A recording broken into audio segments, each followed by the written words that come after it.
Welcome to My Exam Point. दोस्तों आप सभी लोगों का स्वागत है आपका अपना YouTube channel My Exam Point में।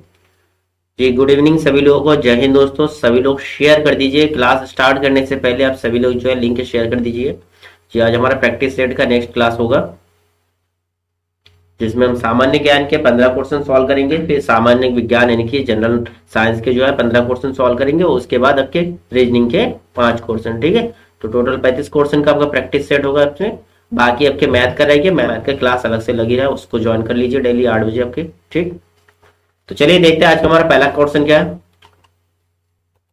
आज का हमारा पहला क्वेश्चन देखिए, क्वेश्चन नंबर फर्स्ट क्या कह रहा है, गौतम बुद्ध को ज्ञान कहाँ पर प्राप्त हुआ? बोध गया में, अमरनाथ में, कुशीनगर में या फिर लुम्बिनी में? बताइए क्वेश्चन नंबर फर्स्ट का आंसर क्या होगा। देखिए सभी लोग जो है कमेंट करते रहिएगा, ठीक है, और लास्ट में अपना स्कोर जरूर शेयर करिएगा, आपका स्कोर क्या बन रहा है 35 आउट ऑफ। ठीक, देखिए पेपर आपका ज्यादा मॉडरेट नहीं होता, सिंपल ही होता है, इससे आप डेली एक प्रैक्टिस सेट लगाइए, उसका फिर एनालाइज करिए, प्रिपरेशन हो जाएगा, आराम से क्वालिफाई कर सकते हो। चलिए पहला क्वेश्चन आपका क्या है, गौतम को ज्ञान कहाँ प्राप्त हुआ था? जी बताइए गौतम बुद्ध को ज्ञान कहाँ प्राप्त हुआ? बोध गया में हुआ था ना। ऑप्शन नंबर जो आपका फर्स्ट है ये आपका करेक्ट आंसर होगा। बोध गया में जो है गौतम बुद्ध जी को ज्ञान की प्राप्ति हुआ था। ठीक है, और गौतम बुद्ध कौन थे? बौद्ध धर्म के प्रवर्तक। और इनको ज्ञान की प्राप्ति कितने साल में हुआ था? ज्ञान की प्राप्ति 35 वर्ष में हुआ था। ठीक है, ध्यान रखिएगा, ज्ञान की प्राप्ति गौतम बुद्ध जी को 35 वर्ष में हुआ था, और ज्ञान कहाँ प्राप्त हुआ था? बोध गया में हुआ था। ठीक है, चलिए नेक्स्ट क्वेश्चन देखते हैं, क्लियर हो गया ना। नेक्स्ट क्वेश्चन देखते हैं आपका, नेक्स्ट आपका क्वेश्चन नंबर सेकंड क्या है? क्वेश्चन नंबर सेकंड देखिए, क्वेश्चन नंबर सेकंड आपका क्या है, चंद्रगुप्त मौर्य के गुरु कौन थे? चंद्रगुप्त मौर्य के गुरु कौन थे? स्कंदगुप्त, विष्णुगुप्त, विष्णु शर्मा या फिर कल्हान? बताइए क्वेश्चन नंबर सेकंड का आपका आंसर क्या होगा। चंद्रगुप्त मौर्य के गुरु, जी चंद्रगुप्त मौर्य जो मौर्य वंश के संस्थापक थे, मौर्य वंश के संस्थापक थे, जिन्होंने घनानंद को, नंद वंश के अंतिम शासक घनानंद को मार के मौर्य वंश का स्थापना किया था। और इनके जो गुरु कौन थे? विष्णुगुप्त। ठीक है, विष्णु शर्मा नहीं, विष्णुगुप्त। ठीक है, ऑप्शन आपका बी करेक्ट होगा, विष्णुगुप्त। इन्हीं को दूसरे नाम से किस नाम से जानते हैं? चाणक्य। किस नाम से जाना जाता है? चाणक्य। और एक नाम उनका है कौटिल्य।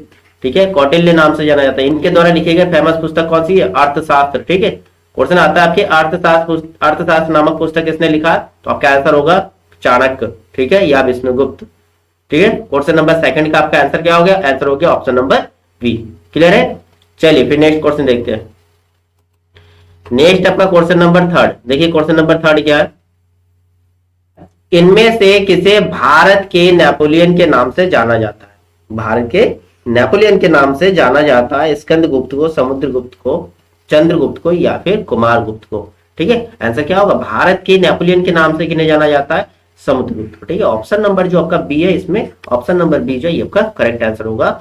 समुद्रगुप्त को जो है भारत का नेपोलियन कहा जाता है। ठीक है, बहुत स्पेशल क्वेश्चन है ये, क्वेश्चन भी आपके कई एग्जामों में आपने देखा हो। इंडिका के लेखक कौन है? इंडिका के लेखक कौन है? इंडिका के लेखक कौन है? ठीक है, चाणक्य है, मेगास्थनीज है, सेलुकस है या फिर डेरियस है? बताइए इंडिका नामक पुस्तक किसने लिखा? मेगास्थनीज ने लिखा।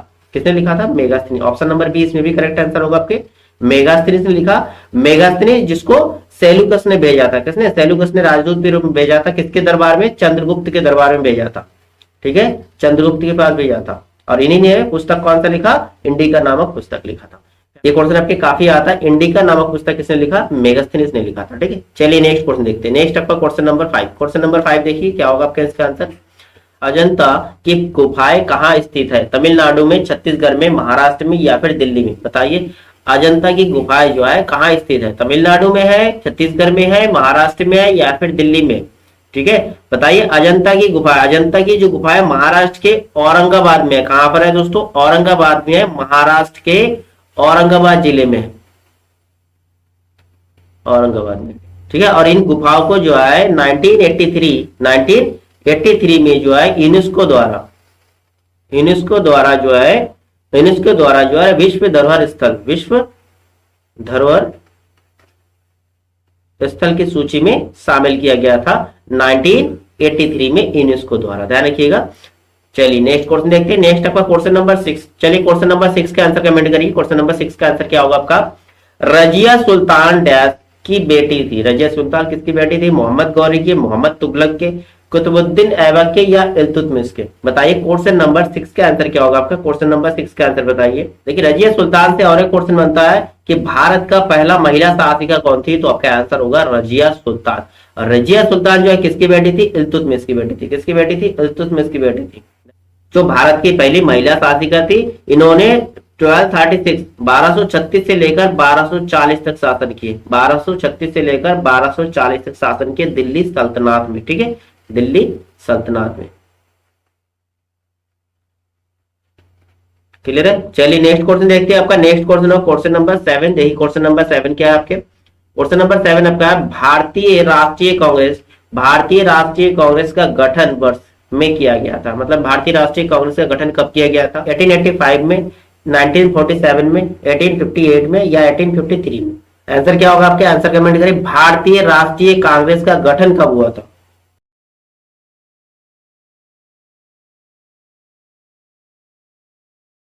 देखिए भारतीय राष्ट्रीय कांग्रेस की स्थापना जो है 1885 में हुआ था। कब हुआ था? 1885 में। किसने किया था? ए ओ होम ने किया था। ध्यान रखिए, ये ओ होम ने किया था 1885 में जो है। ठीक, 28 दिसंबर 1885 में जो है, 28 दिसंबर 1885 में जो है भारतीय राष्ट्रीय कांग्रेस का गठन किया गया था ये होम के द्वारा। ठीक है, देखिए यहाँ पर आपके और एक क्वेश्चन बढ़ता है। भारतीय राष्ट्रीय कांग्रेस का जब गठन हुआ था उसमें भारत का गवर्नर कौन थे? भारत में ब्रिटिश गवर्नर कौन थे? लॉर्ड डफरिन था। ध्यान रखिएगा। ठीक है, ये क्वेश्चन भी आपका बनता है। चलिए फिर नेक्स्ट क्वेश्चन देखते हैं। नेक्स्ट आपका क्वेश्चन नंबर 8। क्वेश्चन नंबर 8 क्या कह रहा है?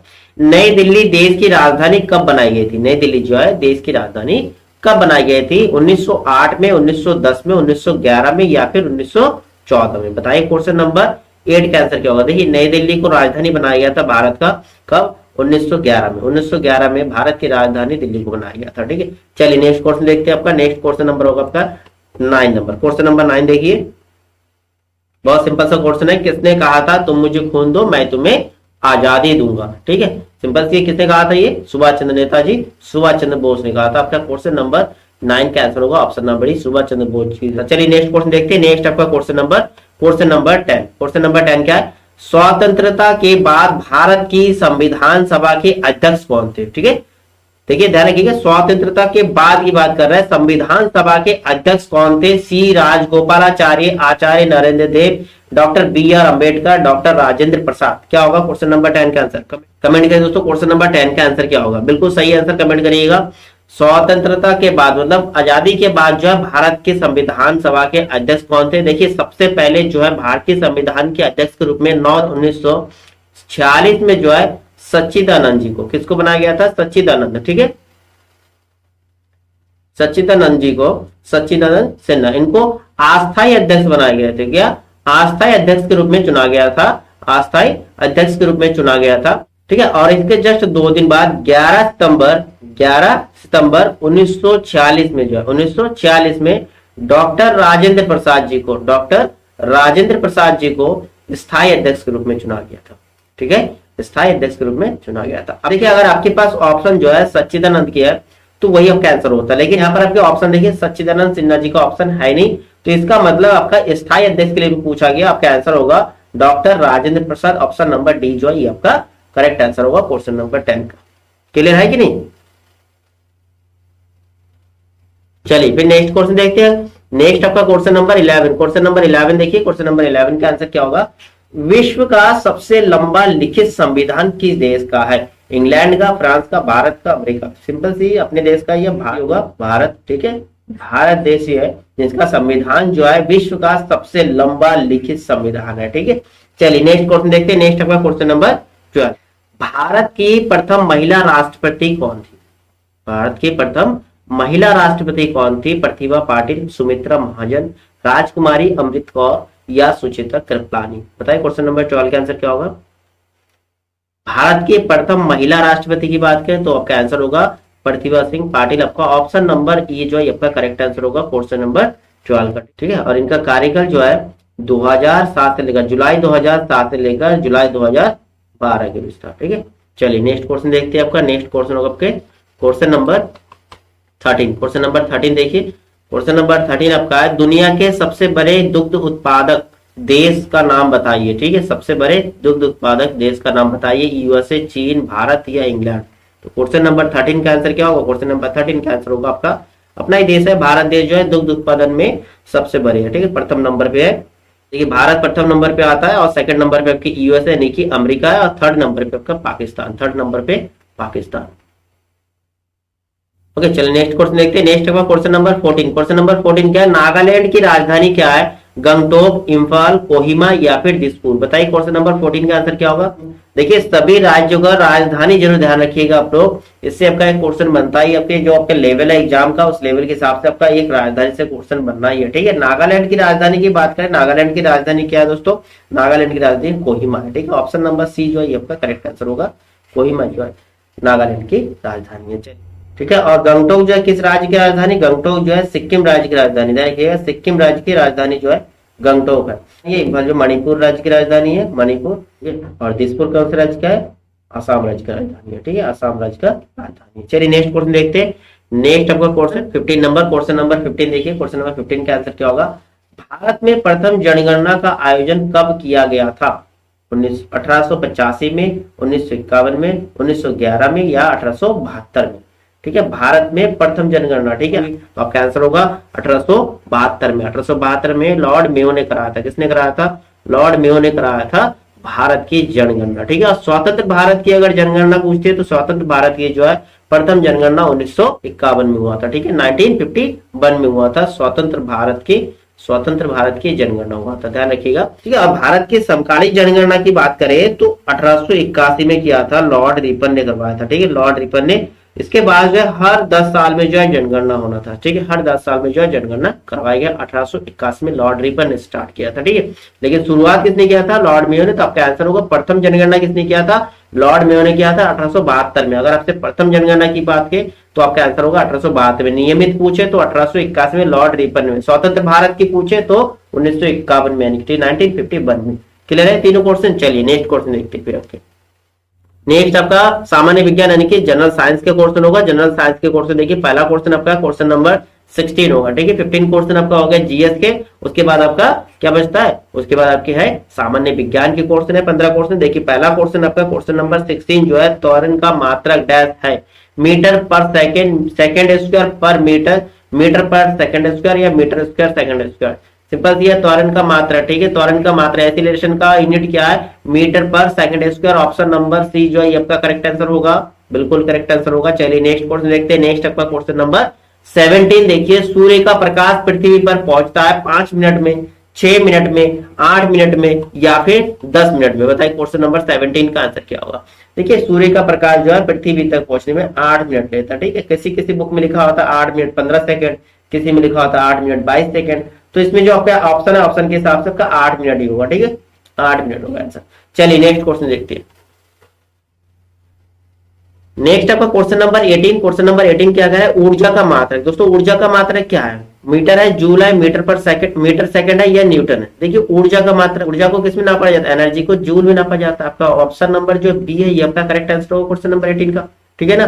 चलिए 19 नंबर क्वेश्चन देखते हैं। 19 नंबर क्वेश्चन क्या? ऊष्मा का व्यावहारिक जो मात्रा क्या होता है? ऊष्मा का मात्रा कैलोरी, न्यूटन, सेल्सियस या फैराडे।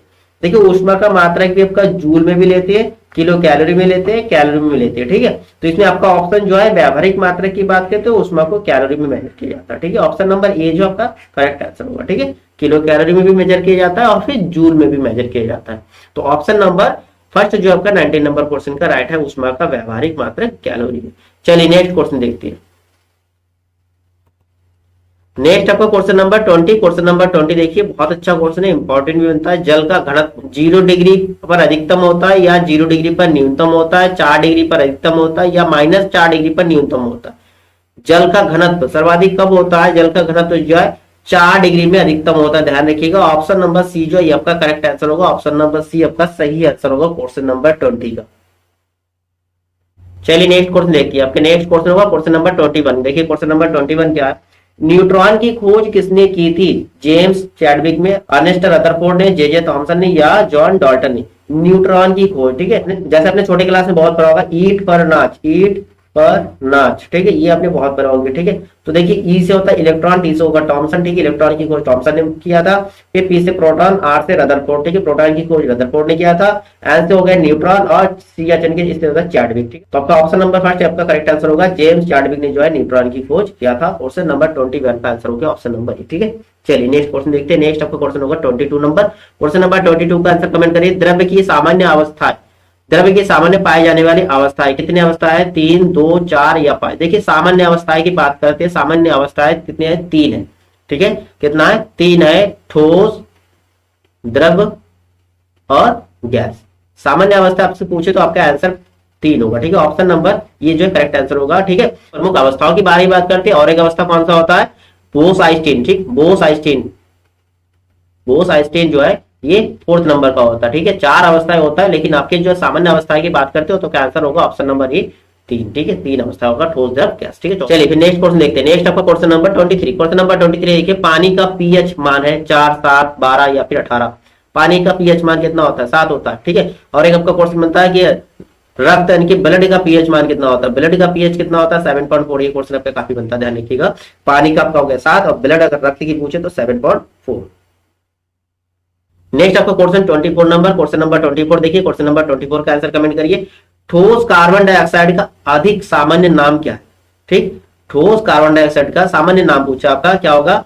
क्विक सिल्वर होता है इनकी, भारत, पोटास या फिर सूखी बर्फ या फिर जिप्सम, ठीक है। देखिए ठोस कार्बन डाइऑक्साइड जो है वो क्या होता है? ड्राई आइस होता है। ऑप्शन नंबर जो है सी आपका ये करेक्ट आंसर होगा क्वेश्चन नंबर 24 का, ध्यान रखिएगा। ठोस कार्बन डाइऑक्साइड को सूखी बर्फ के रूप में भी जाना जाता है, ठीक है। चलिए नेक्स्ट क्वेश्चन देखते हैं, फिर आपके क्लियर हो गया तो नेक्स्ट आपका क्वेश्चन होगा 25 नंबर। क्वेश्चन नंबर 25 देखिए, निम्न के द्वारा दूध खट्टा किया जाता है? प्रोटोजोआ, जीवाणु, वायरस या निमेटोड। देखिए दूध का खट्टापन, दूध में खट्टा किसके होता है? जीवाणु के कारण होता है ना। लैक्टोबैसिलस नामक जीवाणु होता है दूध में, जिसके कारण दूध खट्टा होता है, ठीक है। लैक्टोबैसिलस। क्वेश्चन नंबर आपका 25 का आंसर होगा आपके ऑप्शन नंबर बी, जीवाणु के कारण, ठीक है। इसमें किस प्रकार के एसिड पाया जाता है? लैक्टिक एसिड पाया जाता है। ध्यान रखिए, एसिड की बात करते हैं तो लैक्टिक एसिड होता है, और जीवाणु की बात करते हैं, जीवाणु लैक्टोबैसिलस जीवाणु होता है किसमें? दूध में, ठीक है। क्वेश्चन देखते हैं नेक्स्ट आपका क्वेश्चन नंबर 26। मानव शिशु के शरीर में कितनी हड्डियां होती है? 206, 234, 270 या फिर 305, ठीक है। छोटे बच्चों की बात करें, छोटे बच्चों में कितनी हड्डियां होती है? देखिए छोटे बच्चों में हड्डियां मैक्सिमम होता है आपके 305, ठीक है। ऑप्शन नंबर डी जो है आपका करेक्ट आंसर होगा क्वेश्चन नंबर 26 का। चलिए नेक्स्ट क्वेश्चन देखते हैं। अच्छा, अगर सामान्य वयस्क की बात करते हैं, अडल्ट की बात करते हैं तो आपका आंसर होता है 206। ध्यान रखिएगा 206 हड्डी होती है मानव शरीर में, ठीक है। और बच्चों की बात करते हैं तो 305 मैक्सिमम। नेक्स्ट आपका क्वेश्चन नंबर 27। क्वेश्चन नंबर 27 देखिए, उत्तल लेंस प्रयुक्त होता है मोतियाबिंद में, दीर्घ दृष्टि में, निकट दृष्टि में, दूर दृष्टि में। देखिए लास्ट क्लास में भी मैंने एक ट्रिक बताया था, कम लेटर आएगा, ठीक है, वर्णों की संख्या कम है तो कम वाला यूज होगा, ठीक है। वर्णों की संख्या अवतल में ज्यादा वर्ण है तो उसमें अवतल का यूज करते हैं, और तल में कम वर्ण है तो कम वाला आपका आंसर क्या होगा? दूर दृष्टि। दूर लिखने में देखिए छोटा सा शब्द है तो छोटा वाले, और बड़ा वाला निकट होता है तो इसमें अवतल, इसमें अवतल, ठीक है। तो उत्तल लेंस का प्रयोग होता है दूर दृष्टि दोष में। ऑप्शन नंबर डी जो आपका करेक्ट आंसर है क्वेश्चन नंबर 27। क्लियर है। चलिए नेक्स्ट क्वेश्चन देखते हैं। नेक्स्ट आपका question number 28 number. Question number 28 का आंसर क्या होगा? पीयूष ग्रंथि कहाँ स्थित होती है? मस्तिष्क में, वक्ष में, यकृत में या इनमें से कोई? पीयूष ग्रंथि कहाँ होता है? पीयूष ग्रंथि जस्ट आपके हार्ट पे होता है ना, मस्तिष्क में होता है पीयूष ग्रंथि। ऑप्शन नंबर जो 28 का ये करेक्ट होगा, ठीक है। पीयूष ग्रंथि जो है मस्तिष्क में होता है, ठीक है, जिसे मास्टर ग्रंथि के नाम से भी जाना जाता है। चलिए नेक्स्ट क्वेश्चन देखते हैं। नेक्स्ट आपका क्वेश्चन नंबर 29। क्वेश्चन नंबर 29 क्या है आपका? कार्बन डेटिंग, ठीक है। कार्बन डेटिंग निम्न की आयु निर्धारित हेतु प्रयुक्त किया जाता है। देखिए कार्बन डेटिंग की बात करें तो आपका आंसर क्या होगा? जीवाश्म होगा, पौधे होगा, चट्टाने होगा, इनमें से कोई नहीं। तो आपका आंसर होगा ऑप्शन नंबर ये, जीवाश्म, ठीक है। जीवाश्म की आयु निर्धारण करने के लिए जो है कार्बन डेटिंग का प्रयोग किया जाता है। क्वेश्चन नंबर 29 का आपका आंसर होगा ऑप्शन नंबर ये, जीवाश्म। चलिए नेक्स्ट क्वेश्चन देखते हैं। नेक्स्ट आपका क्वेश्चन नंबर 30। क्वेश्चन नंबर 30 क्या है? एस्कॉर्बिक एसिड का लोकप्रिय नाम, ठीक है। Vitamin K, vitamin B12, vitamin A, vitamin C. Ascorbic acid, ascorbic acid, ascorbic देखिए एस्कॉर्बिक किससे संबंधित होता है? विटामिन सी से होता है, ठीक है। जो आपके खट्टे वाले नींबू हो गया, संतरे होगा, इसमें होता है सिट्रिक एसिड, ठीक है। सिट्रिक एसिड, विटामिन सी जो एस्कॉर्बिक एसिड से रिलेटेड है। आपका आंसर होगा, आपका आंसर 30 नंबर का आंसर होगा option number D, vitamin C का लोकप्रिय नाम जो है एस्कॉर्बिक एसिड होता है, ठीक है। विटामिन सी की कमी से कौन सी बीमारी होता है? स्कर्वी नामक बीमारी होता है, ठीक है। चलिए नेक्स्ट क्वेश्चन देखते हैं अपन। रीजनिंग का होगा, रीजनिंग का आपका 5 क्वेश्चन है, ठीक है। रीजनिंग का आपका 5 क्वेश्चन, आपका 15 क्वेश्चन जीएस का हो गया, 15 आपके साइंस का हो गया। आप 5 क्वेश्चन हम देखेंगे रीजनिंग का। पहला क्वेश्चन आपके देखिए, फर्स्ट क्वेश्चन, दिए गए वर्णमाला में बाय से 7वें, बाय से 7वें, ठीक है। लेफ्ट से आपको देखना 7वें नंबर के, और दाएं से 10वें अक्षर, ठीक है, दाएं से कितने में देखना, 10 पे देखना, के बीच में मध्य अक्षर कौन सा, ठीक है, इसमें ग्रुप में देखिए बाएं से 7वां कौन सा होगा, 7वां आपके जी वाला होगा ना, ये आपके 7वां नंबर वाला, ठीक। और इधर से 10वां, 1 2 3 4 5 6 7 8 9 10, ये हो गया 10वें नंबर पे, ठीक है। अब इसके बीच वाला देखना था, इधर से काट दीजिए, इधर से काटिए, इधर से काटिए, इधर से मैंने ओ काट दिया, इधर से जे काट दिया, इधर के एन काट दिया, इधर से के काट दिया, इधर के एम काट दिया, बीच में बच गया आपके एल। एल होगा आपका आंसर, ऑप्शन नंबर बी जो है ये आपका करेक्ट आंसर होगा। क्लियर है। देखिए रीजनिंग आपका ऐसा सेक्शन होता है जिसमें आपका 5 नंबर तो पक्का होता है, ठीक है। अगर रीजनिंग में आपको कोई भी डाउट है तो बता, कमेंट करके बता दीजिए, उसका हम अलग से सेपरेट क्लास भी रखेंगे जितने टॉपिक आपके सिलेबस में है, ठीक है। चलिए नेक्स्ट क्वेश्चन देखते हैं। नेक्स्ट आपका क्वेश्चन 47 नंबर, क्वेश्चन नंबर 47 देखिए। क्वेश्चन नंबर 47, एक घड़ी जो है 4:30 का समय दिखा रही है।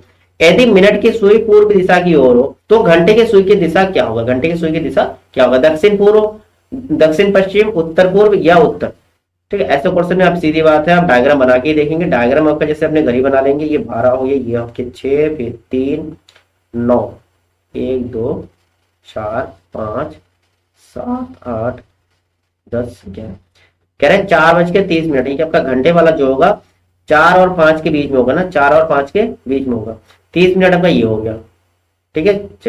4:30 का समय दिखा रहा है। आप कह रहे हैं कि जो यदि मिनट की सुई पूर्व दिशा को, मिनट वाला पूर्व, यहाँ आपके हो जाएगा पूर्व, ठीक है। तो इसके जस्ट अपोजिट में क्या होगा, पश्चिम, फिर इधर क्या होगा उत्तर, तो आपके हो जाएंगे दक्षिण, ठीक है। ठीक है, तो आपका क्वेश्चन है घंटे वाले सुई की दिशा क्या होगा, घंटे वाला सुई आपका ये है, तो क्या आ रहा है, उत्तर पूर्व आ रहा है ना आंसर, उत्तर और पूर्व के बीच में। तो आपका आंसर जो है ऑप्शन नंबर सी जो है ये आपका करेक्ट आंसर हो रहा है, उत्तर पूर्व। देखिए 47 का आंसर क्या हो रहा है, ऑप्शन नंबर सी करेक्ट है ना। चलिए नेक्स्ट क्वेश्चन देखते हैं फिर। नेक्स्ट आपका क्वेश्चन नंबर 48 देखिए। क्वेश्चन नंबर 48 क्या है, यदि प्लस का अर्थ मल्टीप्लाई और माइनस का अर्थ प्लस और मल्टीप्लाई का अर्थ डिवाइड हो तो डिवाइड का अर्थ माइनस हो तो निम्न का मान ज्ञात करना आपको। देखिए सबसे पहले आप इसको रीअरेंज कर लीजिएगा, जो भी आपकी इक्वेशन दिया होगा उसको रीअरेंज करके जिस फॉर्मेट के इनके जिस स्टेटमेंट को वो चेंज करने के लिए कहा गया वैसे स्टेटमेंट में आप चेंज कर दीजिए। सबसे पहले 3 यहाँ गुना को आपको किस में चेंज करना है, देखिए प्लस को आपको मल्टीप्लाई में रखना है, माइनस को आपको प्लस में रखना है और मल्टीप्लाई को क्या रखना है, मल्टीप्लाई का आपका हो जाएगा डिवाइड, ठीक है, और डिवाइड वाला हो जाएगा माइनस। तो आपको यहाँ पर है मल्टीप्लाई, मल्टीप्लाई को आप कर देंगे डिवाइड 2 हो जाएगा और प्लस को कर देंगे आप गुना, प्लस में हमने कर दिया गुना, गुना का कितना होगा 4 हो गया। फिर अब क्या माइनस को कर देंगे प्लस, माइनस का प्लस कर दिया 2 हो गया और फिर डिवाइड को क्या करना है, डिवाइड को माइनस करना है 9, ठीक है। इक्वल आपका आंसर आएगा। देखिए क्या सबसे पहले डिवाइड का सॉल्व करेंगे बॉडमस के अकॉर्डिंग, तो इनके 3/2 होगा, यहाँ गुना में 4 प्लस में 2 माइनस का 9। अब देखिए 2 से काट देंगे, 2 दूनी 4, 2 3 2 6 प्लस का 2 और माइनस का 9, ठीक है, equal to question mark 6 to 8 minus का 9 इक्वल टू क्वेश्चन मार्क, यानी कि आपका बचा कितना माइनस का 1, माइनस का 1 आपका आंसर हो रहा है। ऑप्शन नंबर देखिए, ऑप्शन नंबर फर्स्ट जो आपका करेक्ट आंसर होगा माइनस का 1 जो आपका करेक्ट आंसर हो रहा है क्वेश्चन नंबर 48 का, सही है ना जी, -1 ही आ रहा है आंसर ना। चलिए नेक्स्ट क्वेश्चन देखते हैं। नेक्स्ट क्वेश्चन आपका 49, क्वेश्चन नंबर 49 देखिए, निम्न शब्दों को एक सार्थक क्रम में व्यवस्थित करना। लाल किला विश्व दिल्ली भारत या लाल किला विश्व दिल्ली भारत और भ्रमण, ठीक है, इसको अरेंज करना। देखिए इसमें जो नंबर सब में 1 से स्टार्ट, यानी कि लाल किला से स्टार्ट करना है। तो पहला नंबर तो ये हो गया, फिर दूसरे में क्या आएगा, दूसरे में भाई लाल किला कहाँ है, लाल किला आपके दिल्ली में, दिल्ली में है तो दिल्ली यानी कि कितने नंबर पे, 3 नंबर पे है, तो आपका उसके बाद 3 नंबर होगा 1 3 1 3, देखो 1 3 इसमें भी है, 1 3 में भी है, 1 3 इसमें भी, ये वाला कट जाएगा। नेक्स्ट आपका भाई दिल्ली कहाँ है, दिल्ली भारत का ही तो हिस्सा है, तो अब सीधी बात है, तो आपके बाद चौथा नंबर आएगा, यानी कि 4 यहाँ पर आएगा, 1 3 4 1 3 4 1 3 4, 2 ऑप्शन मिल रहा है, ये वाला कट गया। उसके बाद देखिए नेक्स्ट आपका भाई भारत में है, भारत जो है विश्व का ही तो एक पार्ट है, यानी कि आपका सेकंड होगा ना, 1 3 4 2 1 3 4 2 आपका ऑप्शन जो कौन सा बी नंबर करेक्ट हो रहा है, ठीक है। उसके बाद बच्चे आपके 5 नंबर, ठीक है, ऑप्शन नंबर बी जो है आपका करेक्ट आंसर होगा 1 3 4 2 5, यानी कि लाल किला दिल्ली भारत विश्व उसके बाद ब्राह्मण, ठीक है। क्लियर है क्वेश्चन नंबर 49 का। चलिए नेक्स्ट क्वेश्चन देखते हैं, इस तरह से अरेंज करना होता है, सिंपल सा क्वेश्चन होता है। चलिए नेक्स्ट क्वेश्चन देखिए। नेक्स्ट आपका क्वेश्चन नंबर 50, क्वेश्चन नंबर 50 देखिए, ए बी से लंबा है, डी सी से छोटा है किंतु ई से लंबा है। ऊंचाई को ध्यान में रखे तो केवल डी ही ए तथा बी के मध्य है, केवल डी जो है ए और बी के मध्य है। कौन सर्वाधिक लंबा है, बी है, सी है, डी है या फिर ए है। देखिए स्टेटमेंट को फॉलो करते हुए आप इसको रीअरेंज कर सकते हो, रीअरेंज करके आराम से आंसर सॉल्व कर सकते हो। ए बी से लंबा है, मतलब ए का प्लेस जो है बी से ऊपर होगा, बी को नीचे लिख देते हैं। अब ये डी सी से छोटा, अब इसके ए बी से रिलेटेड स्टेटमेंट नहीं है तो इसको छोड़ के आगे बढ़िए, किंतु ई से लंबा, चलिए कोई दिक्कत नहीं। अब इसने कह दिया जो आगे देखिए ए से रिलेटेड लिखे, केवल डी ही ए बी के मध्य है, केवल डी ही ए बी के मध्य, यानी कि इसके बीच में एक ही बंदा है डी, डी ही इसके मध्य में, इसके बीच में और कोई नहीं होगा। ठीक है, क्लियर है। अब डी से रिलेटेड स्टेटमेंट देखिए, डी से स्टेटमेंट ये पहला हमने जो छोड़ दिया था, डी सी से छोटा, डी जो है सी से छोटा, यानी कि सी ऊपर होगा, सी ऊपर होगा ना, क्योंकि इसके बीच में हम यहाँ पर सी नहीं लिख सकते, उन्होंने बता दी ए और बी के बीच में केवल एक ही है डी है, तो यह नहीं होगा, सी इसके ऊपर होगा। ठीक है ना, ए के ऊपर होगा, यानी कि यह से भी लंबा हो गया। डी सी से छोटा है किंतु ई से लंबा है, ई इसके नीचे हो जाएगा, है ना। तो आपका क्वेश्चन है कि सर्वाधिक लंबा कौन है, सर्वाधिक लंबा आपका आंसर हो रहा है ऑप्शन नंबर बी, सी, सी हो रहा है सबसे ऊपर, सबसे ऊपर क्या होगा, सी है ना, सी है, बिल्कुल आपका आंसर होगा ऑप्शन नंबर बी। क्लियर है। ठीक है दोस्तों, तो यहाँ तक आपके क्वेश्चन हो गए 35 टोटल क्वेश्चन हुआ, 15 आपके साइंस का हो गया, 15 आपके सामान्य ज्ञान के और 5 क्वेश्चन आपके रीजनिंग के, 35 क्वेश्चन होगा। 35 क्वेश्चन में आपका स्कोर क्या अपना स्कोर शेयर करिए अपना। ठीक है, और वीडियो अगर पसंद आए तो दोस्तों लाइक और शेयर करना ना भूलिए, अपने दोस्तों को शेयर कर दीजिएगा। ठीक है, सभी लोगों को शेयर कर दीजिए, क्लास में जो है। ठीक है, आपको डेली प्रैक्टिस सेट कराए जा रहे हैं और मैथ के क्लास भी आपके कंटिन्यू लग रहा है। ठीक है, चलिए दोस्तों, फिर मिलते हैं कल आपसे नेक्स्ट क्लास में, तब तक के लिए दोस्तों जय हिंद, थैंक यू दोस्तों।